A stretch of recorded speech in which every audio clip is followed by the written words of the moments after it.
In today's video, I'm going to teach you how to share a Redfin list. By the end, you'll know exactly where to click so you can quickly send a curated set of homes to a friend, partner, or client. Start by opening your preferred web browser and searching for Redfin. You can type Redfin into the search bar or go straight to the address bar and search from there. When the results load, look for the official Redfin site. It should clearly show the Redfin brand and the correct web address. Avoid sponsored results that don't match the domain you expect. Click the official result to continue. Once the Redfin homepage opens, take a second to confirm you're in the right place. You should see the familiar search field and map-centric layout. If you're prompted about cookies or location, choose whatever settings you're comfortable with, as these won't affect sharing your list. Next, click the Join, Sign In button at the top of the page and log in. Use the same account you originally used to save homes. This is important because your saved lists are tied to your account. If you don't remember your credentials, use the site's recovery options.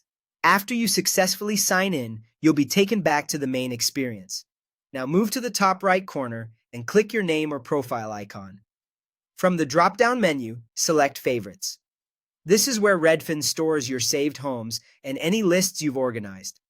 Give the page a moment to load. You should see your collections of properties displayed either as a grid or a list. Find the specific list you want to share and click its name to open it. Make sure it contains the properties you intend to distribute. You can skim the thumbnails and addresses to verify everything looks correct. If you're working with multiple lists, this quick check helps you avoid sending the wrong one. With the list open, look near the top of the properties grid view for a Share or Invite button. Click it.